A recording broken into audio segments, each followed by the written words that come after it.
Now? Now. Yes.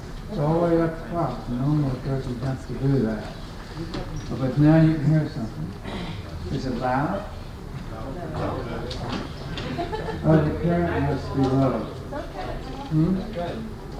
Okay, well I'll leave it the way it is, although it's up at full volume. It hasn't done in the past. But hope it doesn't suddenly come on. Well, on Monday, I should say before we begin, that I will go back to PJ and begin part of chapter 2. The sections we'll discuss are, well, 2 times next week, are 11 to 17. And I'll try to give a general picture of the content of the 2 principles on Monday, and then discuss the problem of desert and some other things that are connected with that on Friday. And what I will try to do is to explain some kind of a connection, probably imaginary and invented, between the things we've been doing so far and some of the things there. Okay? Well, today I'm going to talk, the last time is on Hume, and I can't say very much about Hume today, but I plan to focus mainly on the essay of the original contract. But before I do that, recall that in connection with each person, we're trying to get some kind of idea of their aim and their object in their writings. And that's the thing we try to do. And I've referred a couple of times to that saying of Collingwood about philosophy being not a series of answers to the same question, but answers to a series of different questions. I think part of the advantage of that way of thinking of it is it makes them more interesting. So you don't think, oh gee, these guys have been discussing the same thing for 2,500 years and they can't provide any answers about it. It actually isn't like that. There are a lot of different things get asked, and I think occasionally some of the answers are proposed, and I think this is so in the case of Locke, are for their own purposes pretty good. And I think that's a way to appreciate what's going on, and not simply to think of it as kind of unending controversy that doesn't seem to get anywhere. At any rate, that's the way I like to look at it. So in the case of Hume, I won't be able to say very much about this, but I want to give some indication to you of what I take to be his point of view. But before I go into that, I might say some words about him. Of course, Awen says some things in the introduction, which you ought to look at. His dates are 1711 to 76, and that on the whole, beginning about 1720 to 25, is a fairly stable period in English history, so we don't have anything like the bitter controversies of the 17th century, where a quiet, reasonably sober man like Locke is involved in the kind of things he was involved in, as we mentioned several times. Hume attended the university for a few years, and at an early age, he seems to have gone about 11 or 12 years old, and attended for a while as not like contemporary students. Also, you should keep in mind that Kant, when he taught people, little German boys who came to the universities, on the whole, they were sons of Junkers and Mietskroschers. They're about 15 to 16 years old. These are young people on the whole. And then he went home. He was born of Scottish gentry. His family was a few miles south of Edinburgh. They weren't wealthy, but they were reasonably well-to-do. And he just returned to from the university home, and about 18 years old or so, he got the idea of writing some philosophical work, which eventually became a treatise. And he worked at that on his own, off and on, without any subsidies from anybody, just a lonely scholar at home in his house and abroad. And finally, the treatise came out. And here's a man who had no formal philosophy by our standards at all. This is all before that kind of education was a common thing, although some of it began to exist in the Scottish universities in the 18th century. Well, so he published this book. Now, what was the main idea of it, of which I want to make some comments about all these extremely general comments, but I hope they help to set up some kind of a contrast with Locke. And picture that to come to things is really extremely different, and you should be aware of that. Well, I think perhaps the key is in the subtitle of the treatise. The title of it is Treatise of Human Nature, and the subtitle is being an attempt to introduce the experimental method into moral subjects. Now, I explained something about the terms there. The term moral in 18th century English does not mean what it does today. Now it has a somewhat narrow connotation of having to do with ethics and virtue and things of that sort. In those days it had a far broader connotation where it includes subjects of psychology, study of psychology itself. So when one thinks of a moral expectation, is simply an expectation in the mind what one thinks about what's going to happen. So it's an item of some elements of psychology. And some moral science then meant, in effect, psychology, things that today we would include under social theory, and also, of course, the phenomena of morality is part of its subject. So you have to understand that moral subjects has its broad sense. Also, the term experimental has had a more general sense then than it does now. It just meant study based on observation and experience. In terms of collected and organized by some general theory of some sort, that would be experimental methods. And Hume took as his exemplar of that kind of inquiry, which is clear from the introduction, was Isaac Newton.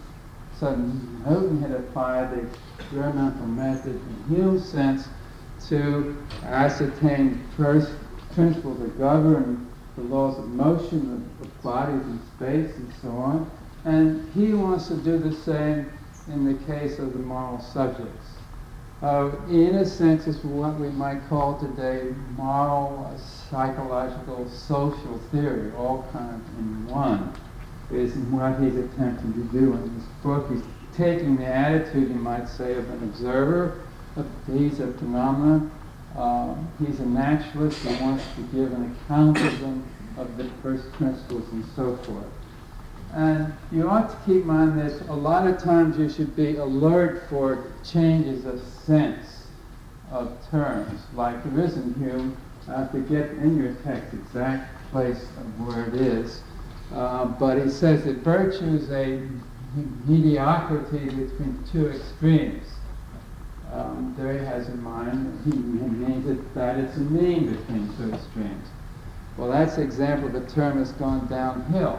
And a lot of terms have a tendency to go downhill. So that an example I often use, that when Charles II was entered the first time into St. Paul's after it was rebuilt after the fire, and Christopher Wren was escorting him around under the dome, and he looked up and he was very solemn and he said, "It's awful and artificial." And he meant by that awe-inspiring but rational. Those were high terms of praise. Where those are two terms that have gone downhill. And a lot of the terms seem to do that. I don't have any explanation for that phenomenon. Well, as I say, Hume's intent is to introduce, we might say, experimental method into these subjects, and it's, if you like, a kind of natural science or social theory is how he often understands things. So he's interested in the inquiry and explaining the phenomena of our moral judgments, of our moral approvals, trying to explain the principles upon which they operate, and to give some kind of general systematic account of them. And in order to do that, he introduced in the treatise the notion of sympathy, the notion of the judicious spectator. The notion of sympathy is replaced in the inquiry by what I think is actually a better view, principle of humanity.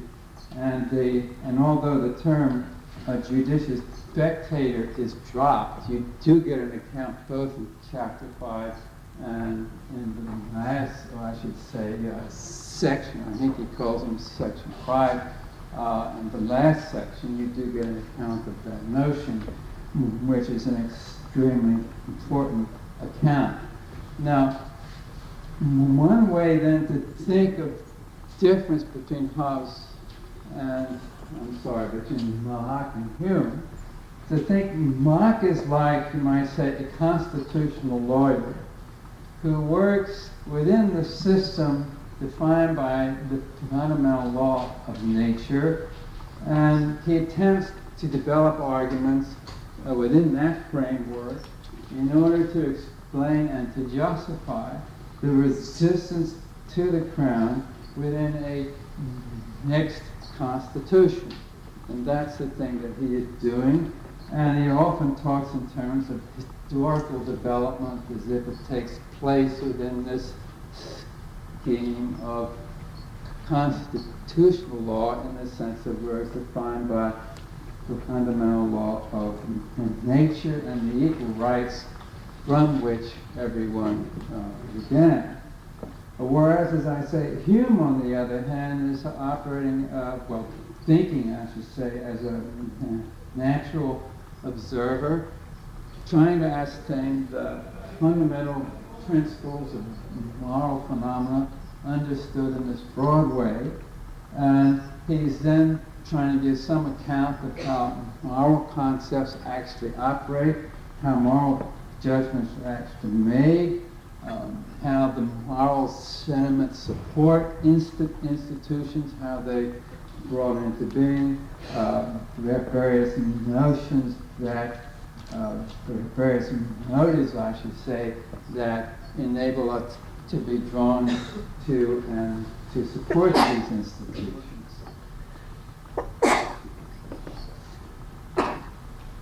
Now, what he does in the course of this is to present what's come to be known subsequently as a kind of utilitarianism, and I want to make a few very general observations about that.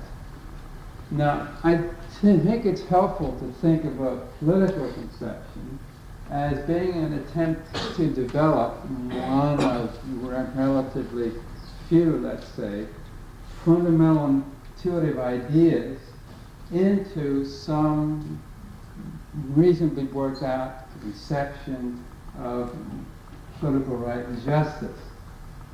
And we need some kind of systematic conception because there are a variety of political questions, and the answers that we tend to give to one are often inconsistent with answers that we tend to give to the other, or perhaps we don't have any answer at all that strikes us as correct, but any answer that we give is going to have some effect on other answers that we hold to, so we have to normally attempt to develop some kind of systematic account. Of course, it doesn't have to be very systematic, but at any rate, there's a tendency or some urgency in that direction.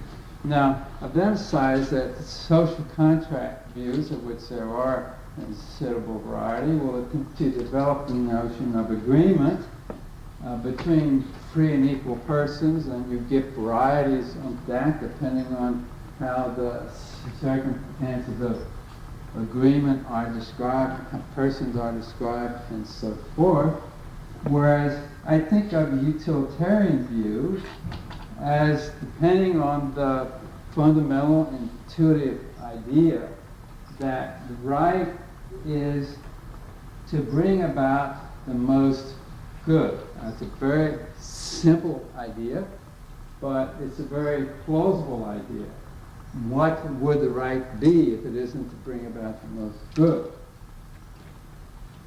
Now, in the case of a utilitarian view, the right is defined independently of the good. And that also is the case in what I had called a perfectionist view. Well, what distinguishes a utilitarian view is how it defines the good. And I'm supposing offhand, without going into detail, that there are a variety of ways of doing it.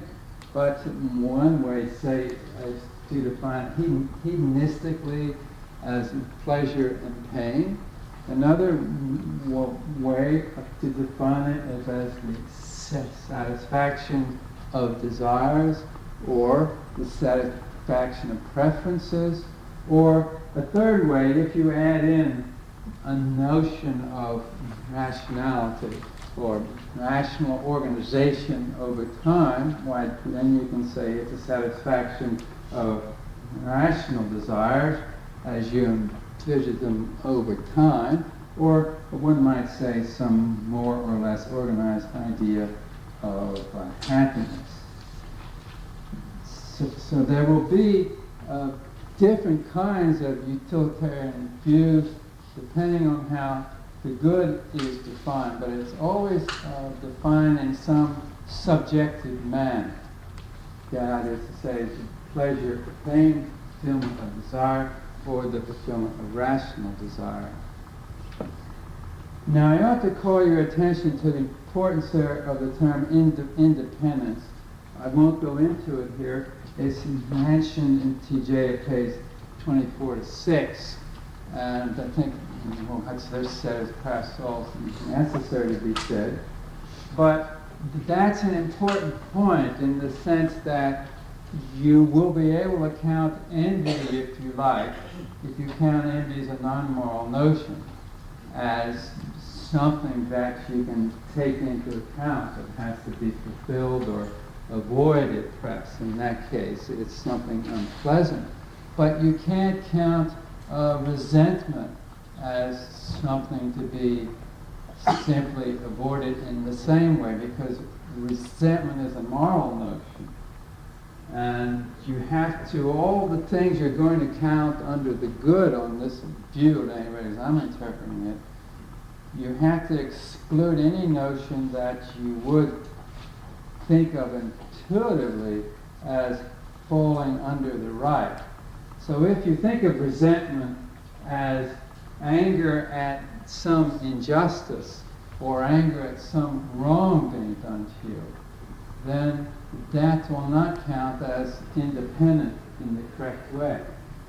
Whereas if you think of envy as just being downcast by someone else's being happier, offhand that doesn't involve any moral notions, at any rate those that fall under the right, so it could be allowed for. At least that's a suggestion I make. You all may not agree with this. So the notion of independence is often going to play a crucial role. Now in TJ there's a fundamental idea used, which is very much the same, of course, the idea of a society as a scheme of cooperation. And there the notion of agreement is used to help to determine the terms of fair cooperation.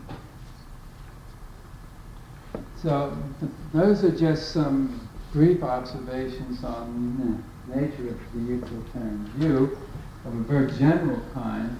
And I think it's important, as I said, to keep in mind the contrast, this sort of basic underlying contrast between how Hume views things than from how Locke does so. They're really very different points of view.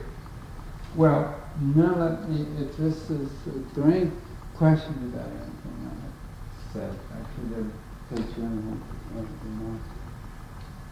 Okay, well, I'll go on then. I want to say some things about the essay of the original contract.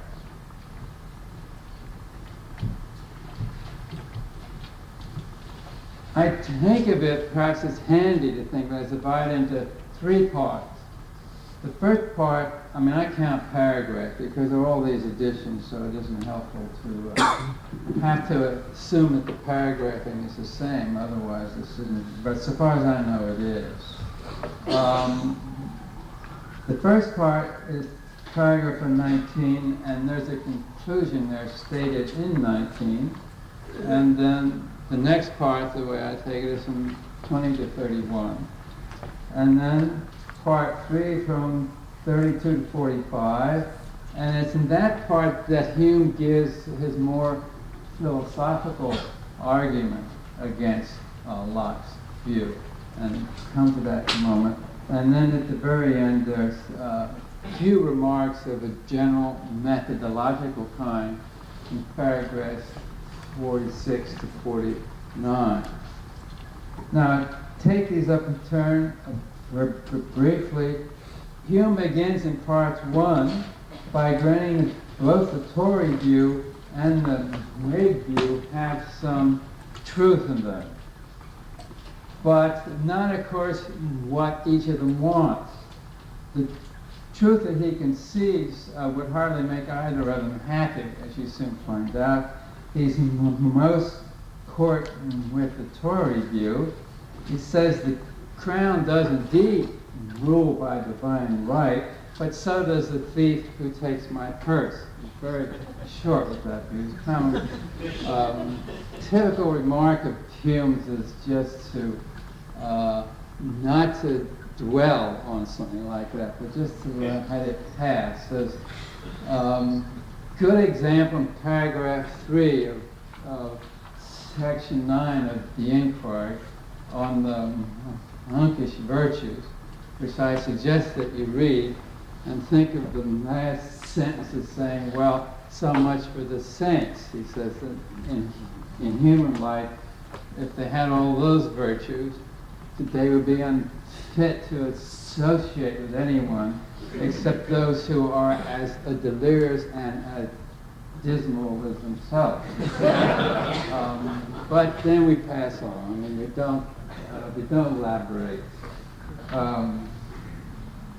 Well, what Hume spends, of course, most of his time on isn't the Tory view, but was in effect he takes to be Locke's view, although it isn't a very accurate account of Locke, perhaps isn't intended to be, but he's attacking it as it's held by people, or he thinks that's so. What he thinks is true in the Whig view, as in Locke's view, is that if the original contract, if by that is meant the first origin of government in woods and deserts, when people first negotiate together, then it cannot be denied in those circumstances that all government is founded at first on consent. For at this time, it's the case that most are almost nearly equal with one another in bodily force and mental powers, and the inequalities that arise in society from education, from culture, from inheritance and other institutions don't exist. So in those circumstances, consent must have been necessary for political authority, and also for them to have a sense of the common advantage that they would gain from peace and order in society. But he goes on to say that even this condition, a consent was very imperfect. And he goes on to give a variety of conditions of which he thinks have accentuated since, in which we might say he's showing that the conditions of consent don't exist, or don't exist in the form strong enough to make Locke's case. So that when we're talking about governments today, it's a different story. And I'll mention some points that he goes over. One is that the social contract doctrine is not recognized, or it isn't even known by the common sense of mankind. Princes regard subjects as their property and assert their right founded on succession based on the conquest, and princes would imprison as seditious those who propound a doctrine founded on consent. And he may at that point have in mind what happened in the years after the exclusion of controversy. In any case, he goes on to say consent, and he's now thinking of originating consent, as I made that distinction, cannot bind now after a long time has passed.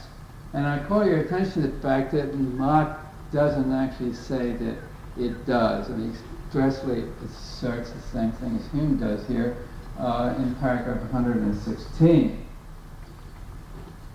Besides that, Hume goes on to say that almost all present governments were founded on usurpation or by conquest without any pretense of consent.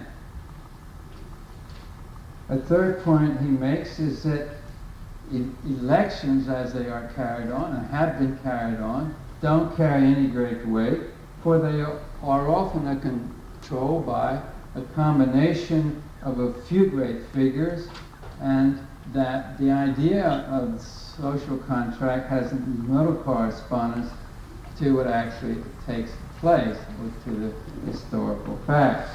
And he makes a remark that this was the case even in 1688 and 9, which is often presented as a case, an actual case where something like originating or confirming a contract took place. So, the conclusion that he draws then in 19 is that consent in any form rarely takes place, and when it does, it is so irregular and limited to so few people that it cannot have much authority. Then he goes on to say at the beginning of what I take to be another part, to state his own conclusion that if that's so, what I just said, that consent cannot have much authority in any event, then there must be some other foundation of government. Note that he doesn't say here, as Hume doesn't say, that a consent isn't a possible foundation. He says that if it really occurs, he says it's the best and the most sacred, although I'm not sure he really means that. He sends some things that tend to undermine it, but he's allowing that in this paragraph. But his point is there has to be some other basis. And then, having said that, he goes through to continue to give some more reasons for showing, and some of these equally effective, that the preconditions of consent don't obtain. Again, he repeats saying that people don't believe that actual consent is an important basis of obligation. And certainly the point being that you can't be bound by consent if you don't have the concepts of consent. If you don't believe consent is important, then whether or not the circumstances are such that consent could be binding, obviously you don't have the requisite beliefs, requisite notions. That, I think, is the importance of his emphasizing the absence of the appropriate beliefs, and that the idea that obligation based on consent is contrary to the practice of mankind.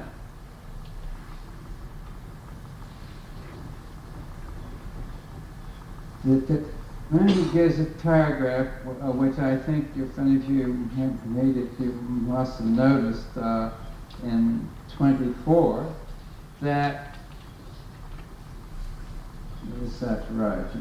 Well, no, he's thinking of the case, yes, it's 24, where he describes the case of a poor peasant being unable to have any funds to travel abroad, where he doesn't know any foreign language, and how is he in a position to deny consent and to say of someone like that they tacitly consent?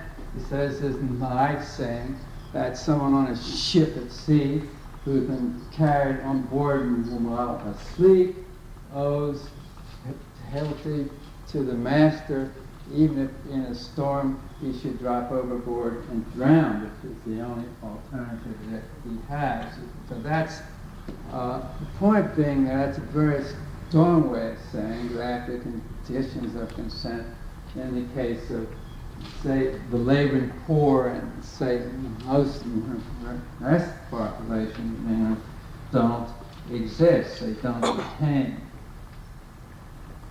Hume does remark that in the case of foreigners who come to a country, we do speak of their giving tacit consent, and that consent is voluntary, but he makes important observation that in that case, we don't count the obligation as binding as in the other case, without elaborating on that.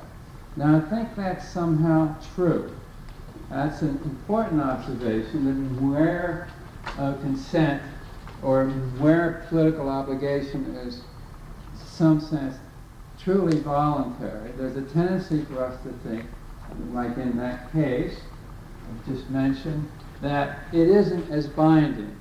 Now, what's behind that? I'm not saying that is the case, but it's an important observation, and one ought to think about what that shows to be missing and how we can explain it. Final point I mentioned is that Hume says that if generations came on the stage all together, so instead of one by one individually, that is, if we took the economist idea of people living for a certain period of time and then a whole group of them dying and everyone else suddenly appearing, and that sort of a picture, right? Then there would be certain intervals of time where you may come of age and all en masse or something or other make some decision and agree to a certain form of regime. But Hume says that that's not possible. We come individually. There isn't anything that could correspond to that. So any notion of that sort is out of the question. And we don't notice the way in which these things actually occur. Well, those are his comments whereby taking to be attacking what I have called joining consent in Locke's view, as opposed to originating consent when society was first established by the social compact and government entrusted with some form of regime. And what I think Hume is doing is to argue throughout parts 1 and 2 that the preconditions for founding political obligation on consent don't exist, and I think he thinks that they cannot exist. It's not a feasible view. It's really not possible. And it's not in accordance with the practice and opinion of mankind. Because it's a case, again, to kind of summarize it, neither the people nor princes believe that obligation depends on consent. People in general lack the relevant concept to believe this. They are not placed in circumstances in which consent could have any authority.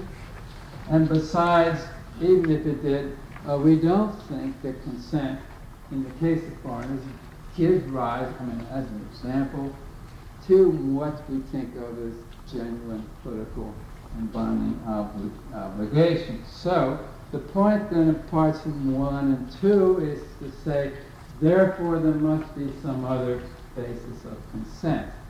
Well, that's where I take to be the point, perhaps, of these first two parts. If we don't hold that, then we're in a position of not having any basis, which is anarchy, and that's absurd. It's not prepared to entertain this. And I think of all this so far, in a way, as an attack on, as I said, on Locke's a plausible attack, I think a powerful attack, whether it's decisive is another matter, on the notion of individuals joining consent. Now, in part 3 of the essay, which goes on 45 through 45, what Hume does is to give a more philosophical argument against Locke's doctrine. And I want to comment on this argument as I give a brief account of it and call it to attention. He begins by distinguishing between natural duties, for example, of children, gratitude to our benefactors, and duties, on the other hand, that are founded on a sense of obligation. That is, duties of which presuppose some recognition of the general necessities and interests of society and of the impossibility of orderly social life if these duties are not generally acted from. Now, in the treatise, Hume called these duties that I have referred to as sense of obligation, were founded thereon, as the artificial duties, and justice is an artificial virtue. Now remember the sense of that. It means that a part of grasping it and understanding it is through the operations of reason. You have to comprehend how the general system of society is going to work, and that requires an exercise of reason. So that's what artificial means at this time. Work of reason, as opposed to benevolence, sympathy, gratitude, love of children. All those are more spontaneous and spring from the feelings and the natural sentiments. So the duty of fidelity, the duty of allegiance to government, again, isn't like the duty of virtue. Duty of justice and being artificial, although that language here isn't used.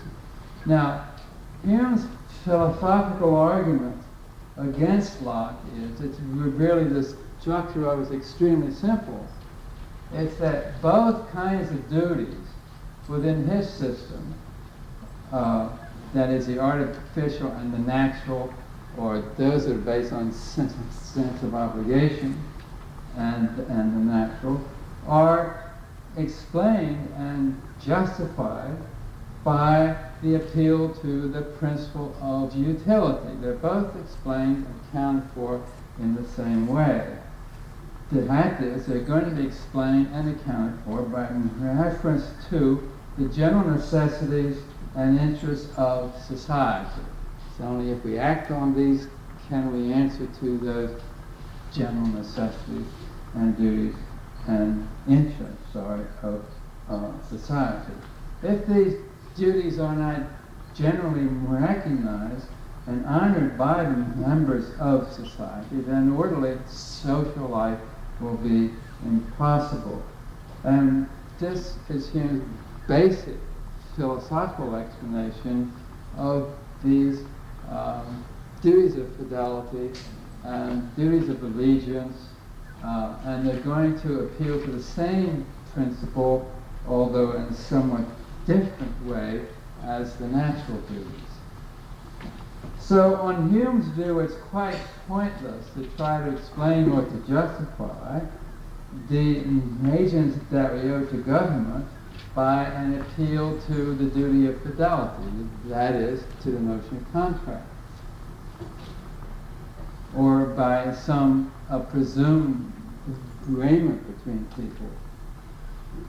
For if we ask from his view why we should honor our political obligation, that then we're going to have to appeal on this view to some notion of agreement or contract or to some promise or other.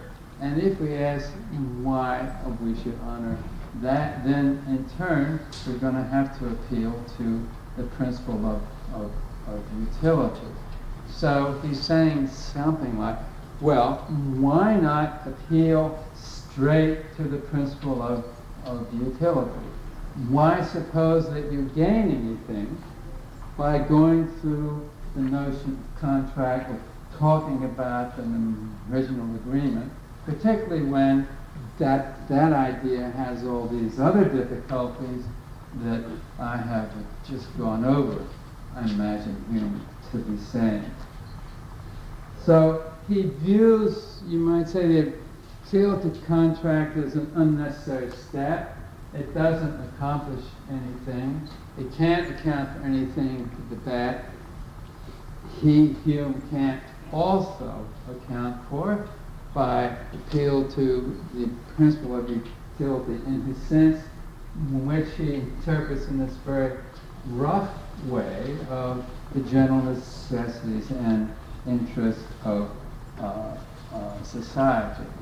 This is the overall very simple form of Hume's argument, philosophical argument against Locke. Now, I want to make some comments about it. Of course, if one really supposes somehow that you can account for, and I'm not taking an issue on this, I'm taking a stand on this in any way, perhaps one might or might not account for promising and fidelity by some principle of utility in some form. Hume has not attempted to show that here. He just asserts it. And within the context of the essay, I want to look at some points about his argument. Now, I mentioned going through that I think Hume is wrong in saying that Locke holds that the originating consent in the past binds anybody now. I just mentioned again that in chapter 8, for example, 116, he's explicit that this isn't so, and that each individual has to give their own express consent. But a more important point is this, and this is the really basic point, is that we have to realize, as I've emphasized in talking about Locke, that his social contract criterion has two parts to it. The first part concerns the legitimate form of regime. And to put it briefly, as we have discussed it, it says, roughly, that beginning from a state of equal right, all of us having over ourselves equal political jurisdiction, it must be possible that we could have contracted into it without violating any variety of constraints.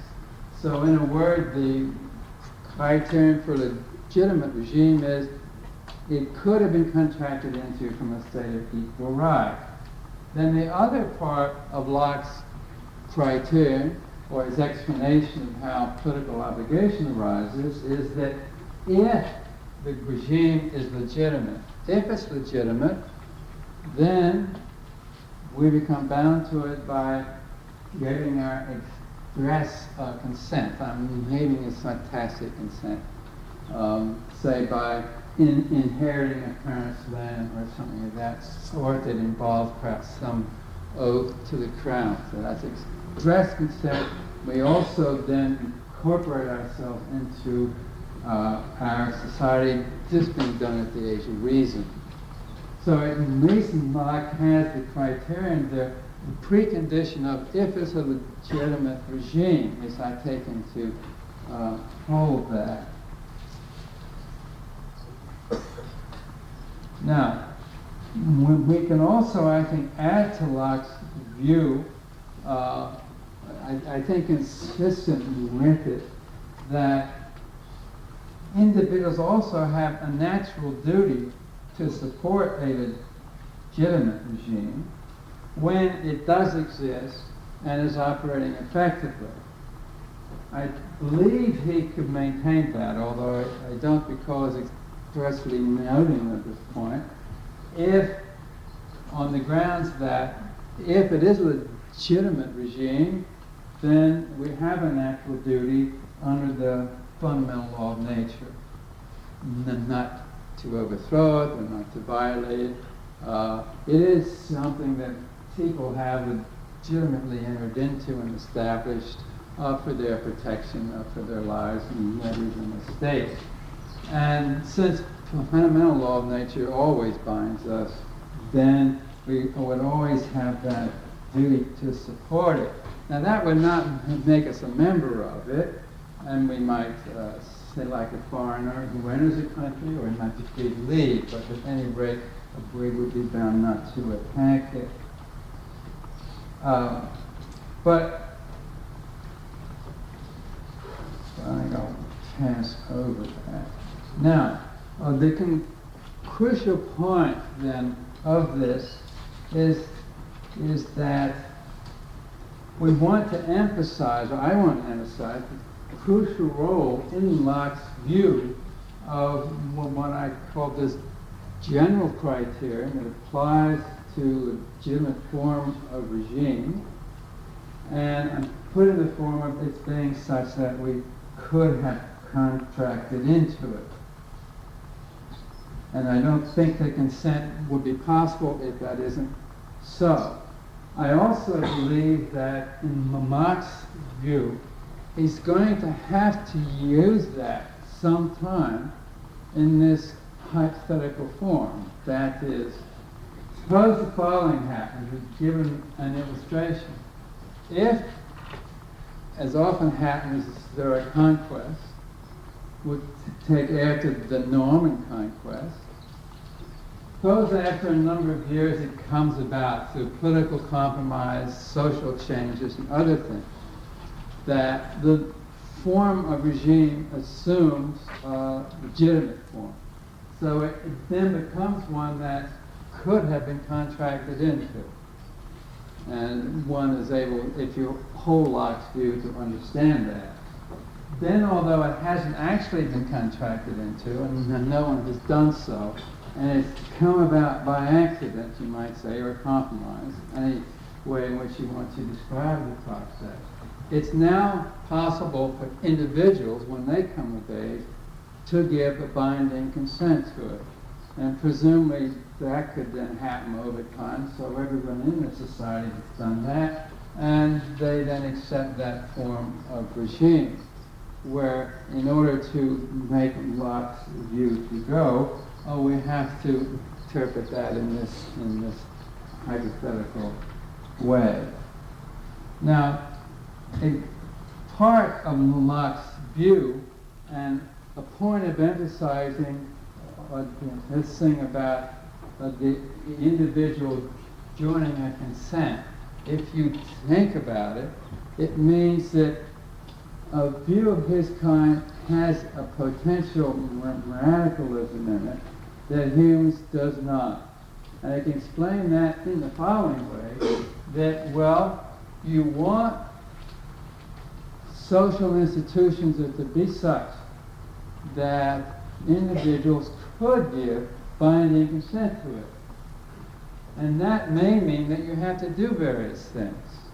And I'll just mention some obvious things. Perhaps the age of reason, you have to agree to pay everyone's ticket somewhere else if they ask for it. So you have to give them a little stake. Perhaps you have to educate them in various ways so that they understand these notions.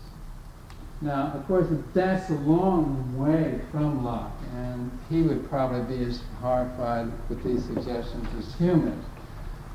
But the point is, there is a kind of potential radicalism in this view. By radicalism, I mean from the 17th, 18th century standpoint.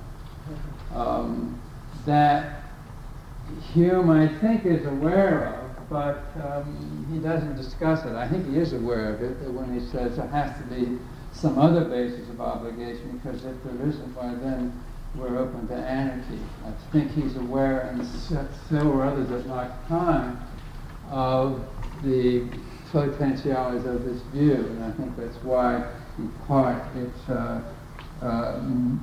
never became, it was always a minority view, very minority view among the Whigs. Well, then as to Hume, back to Hume then, I think that Hume only have a moment, but perhaps the difficulty with Hume's argument is this. He never really faces up, I think, to the content of Locke's could have contracted into part of the criterion. He never asks himself the question whether Locke's view imposes constraints on the legitimate form of regime that are different from the constraints that would be imposed on a regime on the utilitarian view. That is, if it would be the case that Locke could have contracted into criterion, would turn out to be, under, I'd say, most cases that count for us, if it would turn out that they would both select exactly or more or less the same institutions and permit the past and be acceptable the same forms of regime, then, of course, Hume would have a much stronger case. But if it turns out, and let's suppose to make the counter case that might be possible to Hume's view more see the point of what I'm getting at, suppose it turns out that there are constraints in Locke's view. E.g., we know about absolutism, but there are others about how every change from the state of nature has to be a general improvement and has to be rational for everyone to make it, and so forth and so on. All of that, suppose that imposes the constraints that are stronger, sharper, more fine-grained than those imposed by the way in which Hume interprets the principle of utility, or indeed which any utilitarian interprets that principle. Then the content of the views is not the same. The content will be different. And suppose, to make the last assumption I'll make, suppose that somehow, if we had to pick between the two views, that the social contract view is better. It's a closer fit to what we think are legitimate forms of regime. Then, in that case, there is, I think, Hume's view has somehow failed. Or at any rate, I suggest it isn't effective without a lot more argument if those two things hold. And I don't think he ever say stuff to that in anything I know, this particular kind of counter argument that might make from this point of view. Well, I've gone over, so I'll stop. Begin on Monday with sections in 2 days.